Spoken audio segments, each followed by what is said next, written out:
for a movie and you don't know what to do. Open a root beer and listen to Toot Toot.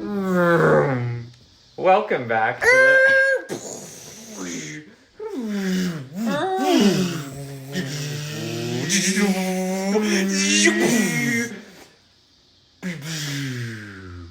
Aw, he stopped. Welcome to the Root Beer Cinema Podcast with your hosts, Max Vanderwerf, and Carter Haskins. coming up the rear. Yeah. Okay. Okay.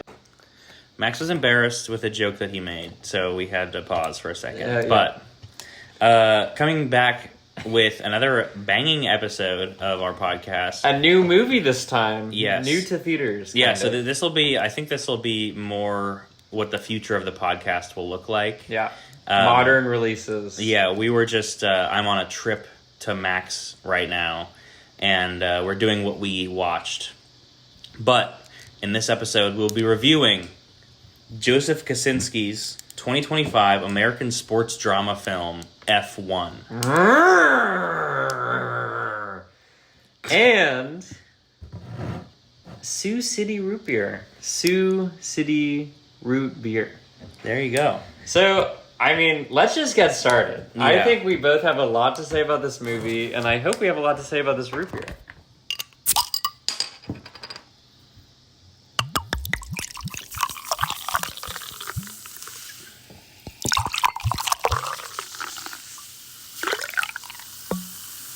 All right, let's get cracking. Bon appetit. Interesting. So we saw F1. This was a long day. And we kind of stumbled upon the movie. Our schedules weren't going to line up, and then they ended up lining up. So we saw it at Landmark Century Cinemas.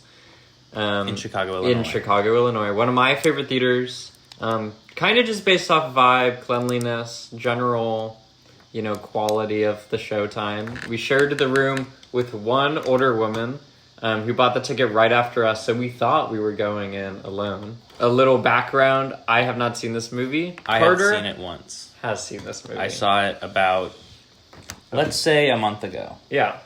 So, I mean... Yeah, what do you think on rewatch? What was your first review like a month ago? What do you think of rewatch? I think there's just a lot to say about this one. Yeah. So let's get into it. Also, bias alert. I am a big Kosinski guy, or I guess you'll find out in this episode I was a big Kosinski guy. Oh. Tron Legacy is one of my favorite movies of all time. Big fan. It's a well-known part of my personality and my interests. Maverick, I am not sure how I feel about. I'm a big fan of Oblivion. I love Maverick. Only the Brave is pretty good. Spiderhead is worthless. No, don't adapt Saunders with Miles Teller and Chris Hemsworth. And so with this one, I wasn't really sure what to think. I wasn't really excited to see it, but who knows? And I went and saw the movie. And my first reaction when I first saw it was I didn't like it very much. There were some things that I pretty much liked it. I only liked the racing scenes. Yeah. And even so, I had some qualms. Yeah. And I thought Brad Pitt was fine. I thought all of it was like serviceable to bad. And yeah, that's what I thought the first time. So this time around, actually, there was also some really atrocious editing, I thought, the first time. The scene that bothered me the most, editing-wise, I didn't really catch it this time because I wasn't locked in. Yeah. But when I first saw it, I was really approaching it very hesitantly because I don't know, I don't really care about F1. I'm not really interested in this premise. Brad Pitt's fine. And also, it's an Apple TV Plus original, which is Scary. Always one of the worst things that can happen to a movie. And so I was really hesitant. The Flower Moon. Yeah, that one's an outlier, I think. Okay. I'm just thinking like Coda or like any of these other movies that end up being Apple Plus originals. I think this time around I was a bit more positive on the movie, and I'm not sure. Maybe it's because you're staying with your friend Max. Maybe, but also there was some sort of. Because I think I knew what I was getting into, whereas the first time I was really hesitant because I was unsure what was going to happen. The beginning is a little weak. There's some really choppy editing, some terrible needle drops.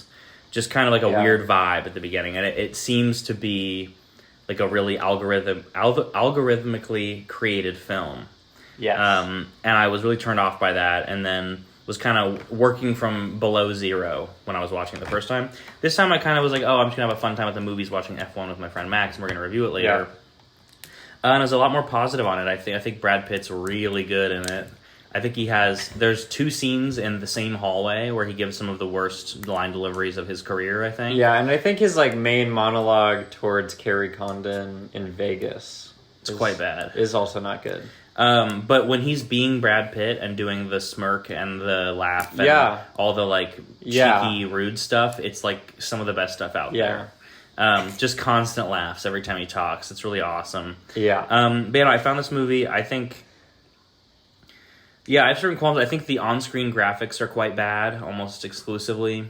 Yeah, the fireworks were interesting. Yeah, my main problem this time around, I think, was there's some blockbusterisms that he's fallen into that I strongly dislike, and it's like kind of cheeky in the moment. It's like, whatever, I'll forget it. Yeah. But there's like, for example, at the diner at the beginning when he's like, "Let me ask you something." Yeah. Your friend comes like, "Oh, like that is not like." And the rest of the movie is like pretty like naturalistic. Don't preach. You're like and it's like you're doing like a really like an 80s like informational movie type dialogue, and I think it really doesn't fit in this narrative or this movie at all. Yeah.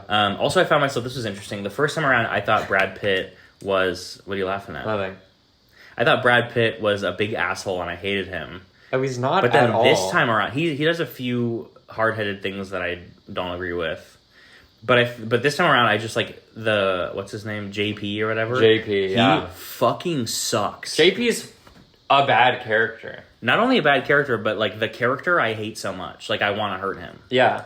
He's just like, everything he says is wrong. He reads the situation so boneheadedly, and then when he kind of turns into a teammate later in the movie... He's still an asshole. He's still an asshole, but it's like, it's so written that he just needs to turn good. He never changes at all. Yeah. Especially in that poker game. Yeah. Oh my god, and he's just on his phone. Like, I was like, dude, you think your career's gonna get ruined? His manager, horrible, taking him into that thing the night before in Vegas. Oh, yeah. Like, worst manager ever. Yeah. And he's like, I'm going to go home early, and he begs him to stay. Yeah. But then on top of that, it's just like, you're going to lose your job, you're worried about this is my one shot, da-da-da-da-da, and you're not going to change a single fucking thing. Yeah. Like, I guess that's part of the narrative. You're going to be like, this guy, you know. But I also, there's 2 things. One, we have to clarify, at the alcohol-free... Heineken event. Which has alcohol in it. There's no... The alcohol-free Heineken has alcohol in it? Yeah, there's no fully unalcoholic beer. Is that true? Is a fun fact. Wow. Yeah. You heard it here first. The other thing is that I like that also when he becomes a team player or a good guy or whatever, it's that Brad Pitt leaves and he adopts every one of Brad Pitt's habits, like... Yeah. As that's what his reformation is. Yeah. He's like, maybe I should do all these things that this guy that I used to hate did, now that I don't hate him so much, and now he's gone, and he does them. Yeah. And then, I think some of the writing is a little lame. I think it is very, there's some editing and some plot points and some stuff that's like really like giving algorithm, if you will. Yeah. And also I just find Kosinski's opposition to anything sexual quite funny. Oh my god, there's a kiss. Why? It's like Nolan, but like on steroids. Like I guess for like at least Nolan like knows is what this movie rated sexiness is, kind of. Is this movie rated R? Do you think? You know, like he knows what sex is. You know, but Kosinski, every single time, Maverick, whatever, it's like, what are you doing, man? Like, is he paying homage to like? 1940s American cinema by post-code. Post-code. Or is he... Yeah. What is happening? It's quite strange. Yeah, also there's the classic... they kiss and it, crossfades into fireworks. And then it comes back for a second. Yeah, but then they're just, they wake up, and I said to Max, I was like, oh, me after hugging a girl in bed a few times. I don't remember that. Sitting on the bench after... I don't remember that. Standing on the patio after hugging this girl in bed 3 times. Oh, I remember that. The movie is PG-13, so who knows? Also, I just found out that on the release section on Wikipedia, there's a cybercrime section. Cybercrime. The release of the film coincided with a significant rise in cybercrime as scammers exploited the film's popularity by creating fake live streaming websites and fraudulent toy giveaways linked to a bogus McDonald's Apple promotion, tricking users into sharing personal and financial information. I will say, Wikipedia, is it a good source? Yes. Okay. Always. You should use it. You should cite it on papers. You should not cite it on papers. Those are my thoughts on the movie. I would love to. I have more, but I would love to hear yours because we haven't talked about this movie at all yet, and I need to know what you think. Yeah. Okay. So going into it, I grew up a huge car guy. My dad is a collector. I love Top Gear growing up. Cars, love it. I know how to drive stick. Pretty cool. And I loved Grand Prix. Grand Prix is one of my all-time favorite movies. Mm-hmm.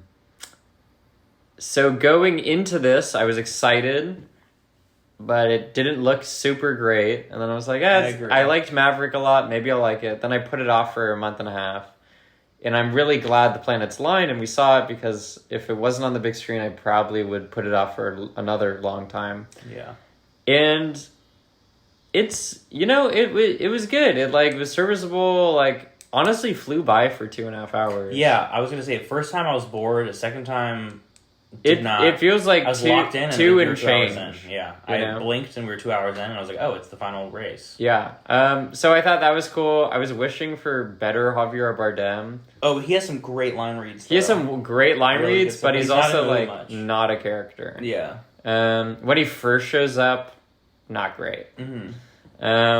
Brad Pitt, I think he's just so good at being sly, handsome, just lone wanderer guy. Mm-hmm. And he sells the driving pretty well. Yeah, I want to know the extent to which he learned how to drive a fast car. Well, I know they did Formula 3 stuff. And Formula 2 I didn't know for training. Counted up like this. Yeah, it does. It's kind of like baseball. Okay, double A, single A, double triple A, major, minor, affiliates. Okay. So I mean, there was real driving. Obviously, Kosinki loves attaching cameras to things and making it's real. But there's something in Grand Prix where each race has a different kind of style. And it's not until the last race of the movie where they put the camera on the car and it does the mechanical pan. And so this movie's we can do the same thing. And then they do it every 20 seconds. Yeah, there's a quick mechanical IMAX pan that happens twice within 15 seconds. And then it happens over and over and over. Yeah. It's cool. But it's interesting, but you're reusing the same trick. The one thing There's no reveal. Yeah, the one thing I really loved is at the end when he locks in and he's on the plane of flying existence. Yeah. And you just see car POV, low on the road, you're seeing everything pass by. Mm-hmm. But then, because it's this big, stupid Hollywood movie, it keeps cutting to close-ups and da-da-da. And I wish we were just flying over the road. Yeah. I wish we could actually feel something. I bet there's a cut of that, and then the audiences were I didn't get to see Brad Pitt enough. Yeah, so that bummed me out a bit. That's fair. Yeah, JP, what a annoying character. Yeah. I'm glad he sticks up for Brad Pitt because his mom did the thing. You know what I was also expecting to happen is the manager of the team that isn't Javier, the guy with the guy with the kids and the beard. Yeah.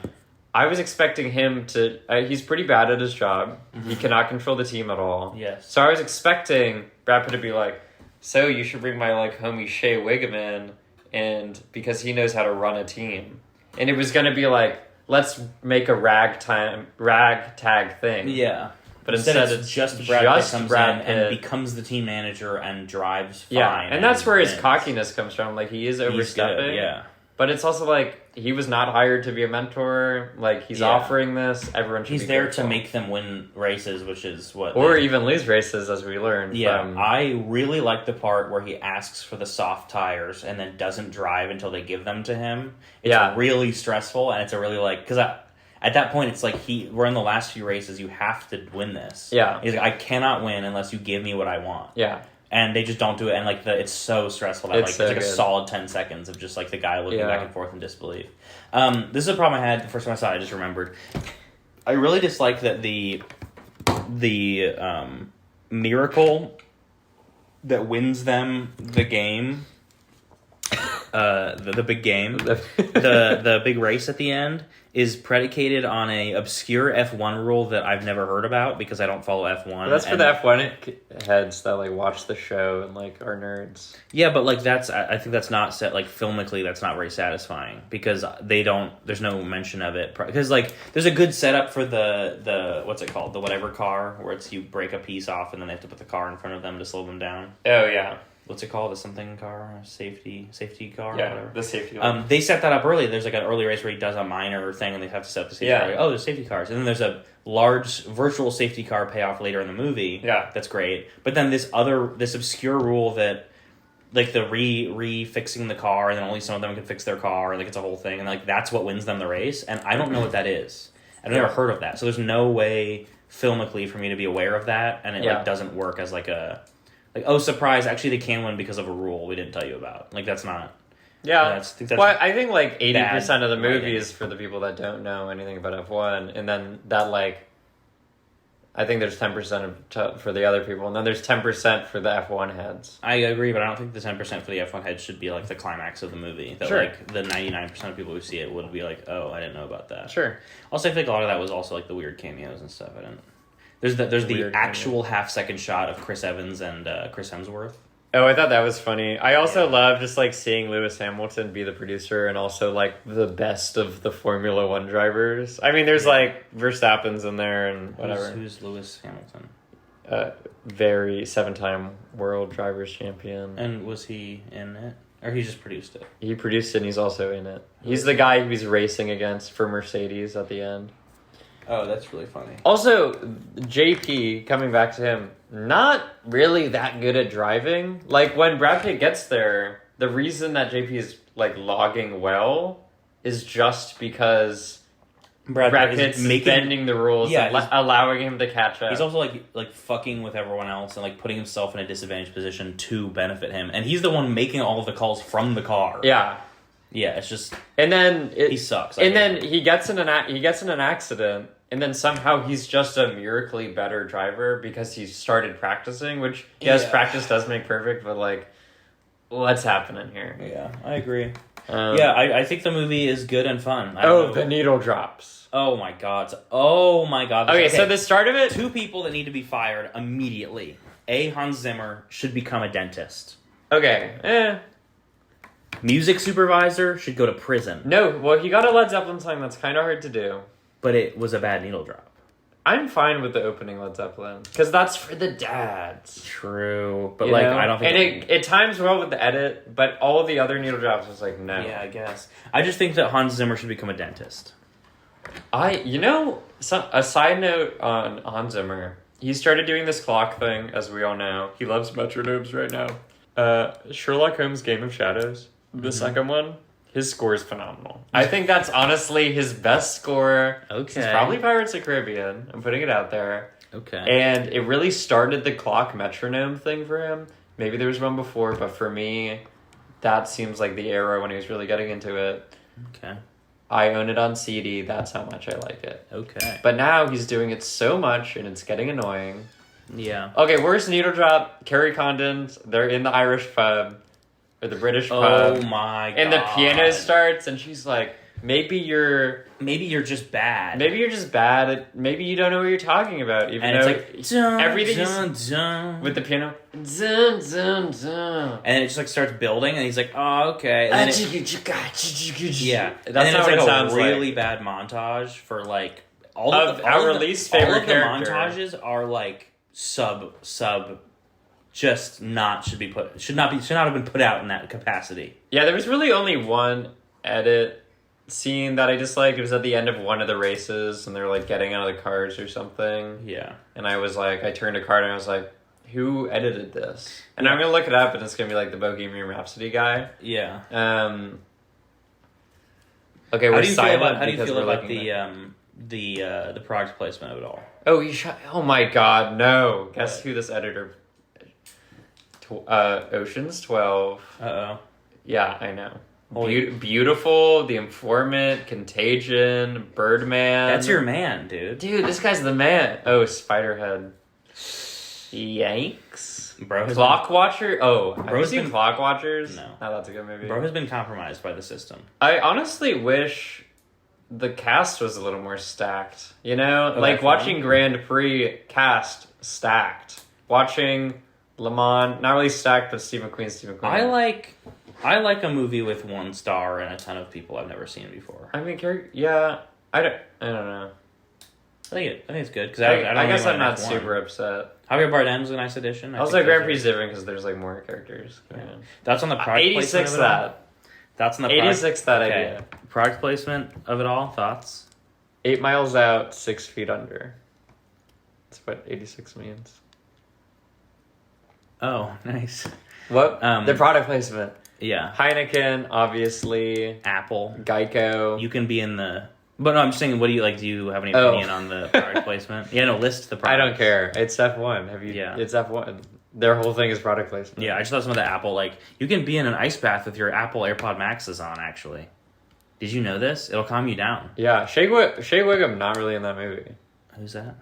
The guy at the beginning, that's just like guy at Indy at the 24 Hours. Start of the movie, the manager. Don't remember him. Shea Wiggum. Is that the only scene he's in? Famous guy. Yeah. Oh, yeah, well, he has one scene. Okay. All right. Those are my thoughts. I'm going to finish this root beer. God, I have so much more to say on this movie. I think serviceable. Watch it on the big screen. Wish it was a little louder in the room. I think the movie requires that, especially if the room was filled with people. It would have absorbed the sound more, and then it would have been even quieter. Mm-hmm. So turn it up. I guess watch it. I was not the biggest fan of Ford v Ferrari, but I think maybe the race scenes were better shot, but more fake. Okay, one of the first shots of the movie, the camera comes down and it like syncs up with the car. I thought that was great. I'm just going on and on. JP's so annoying of a character, and that poker scene is so... We know that Brad Pitt won, you know? Granted, I did have to pee when he gets in the crash, so I wait until he gets in the spoilers zone. Brad Pitt crashes the car like 10 times, but one of the times is more important than the other times, I guess. And he gets fired by Javier Bardem, and I peed during that moment, and I came back when he got fired. So I kind of missed that contextually, so... If you're upset that my review is what it is because I missed that scene, then I'll watch the movie one day. I'm sorry. I'm gonna finish this root beer, Sioux City. Pretty good. You want some history on it? Yeah, let's get into it. So, introduced in 1987. This is from Sioux City, Iowa. I love Iowa. One of my favorite states in America. I'm just gonna put it out there. They're famous for their sarsaparilla, which is the granddaddy of all root beers, which is their slogan. Okay. I like a good sarsaparilla, and you can taste the sarsaparilla influence on this root beer. Mm-hmm. It makes a cameo in Big Lebowski when what's his name is asking for sarsaparilla. Oh yeah. I think it's pretty good. I think my one thing with sarsaparilla, sometimes it's got that like metallic-y taste. I think some sarsaparillas have a metallic taste, and because this is a sarsaparilla-based root beer, it kind of has that taste. I don't agree. I think this is a very butterscotchy root beer. Yeah, sure. I got a big butterscotch taste. Really fast, some background for... Also, I forgot to say, the runtime of F1 is 155 minutes. Yeah, which is like... And this Sioux City root beer... we're drinking 12 fluid ounces. We usually do split it down the middle, so we each had 6 ounces. Yeah. And we have 43 grams of sugar, caffeine-free. Yep. And it was $1.49 where we purchased it. That's not bad. You know, that's kind of middle of the range of where we've been reviewing so far. Yeah. Yeah, I like this. It's a pretty good root beer. Yeah, I don't know a- if it would make like a great root beer float. But we're not reviewing that. But that's not what this show is. I thought it's good. I think it's got... It's certainly a more butterscotch root beer. If you're looking for a vanilla root beer, have a Culver's, have another vanilla root beer. I think you should... Also, going back to Culver's, we never said how much it cost. And we're going to look that up for you. And we're going to look up that Addendum to the Small. third episode of this podcast. Have you seen Grand Prix? No. Oh, what are we doing with our lives? $2.49. Whoa. We will say free refills. Free refills, so it is infinite root beer for $2.49. Infinite root beer. I guess that means that the root beer is free. Infinitesimally small cost. Stop drink. I sort of forgot what this root beer tastes like, and also 60. That's also 16 ounces. Nice. Okay. I sort of forgot what Sioux City tastes like already, and Yeah. it also, I think that's a testament to the root beer itself. There's not much to say about this. I would like to have a more in-depth review of this root beer, but it tastes like root beer. If that's your review one more time. Well, the thing is, I'm trying to give more in-depth reviews, but this one really is giving me not much. It's not giving much. I don't taste the metallic taste. The bottle is really lame. It's a blank beer bottle with a clear wrapper on it. It's like a cowboy folded over. guy. It looks like shit. Wouldn't buy this ever again, even if it was the only root beer left on Earth. Just because it's forgettable doesn't make it bad, but I agree. I think I'm more vanilla than butterscotch when it comes to root beer. Drop it. So that's my root beer review. How Max, many go ahead. movies? Are you not? You don't have a full review of the root beer? I thought I gave my full review. Oh, okay. Uh, You said it tastes like metal, and that's it. and then I agreed on the butterscotch. I think it's a little forgettable. I think if you want a sarsaparilla-based root beer, this is an option. Yeah, my mouth tastes like shit right now. And it's doing work. And does your mouth taste like shit right now? My tongue tastes like ass. That's where I'm saying the metal comes from. Yeah, well, it's not metal. It's not metal, just but a it root beer. gives me, like, have you ever licked metal and every day. the effects that it does to you? Yeah, all the time. Very similar. Interesting. All right, so I'm gonna give F1 a 2 root beers out of 4.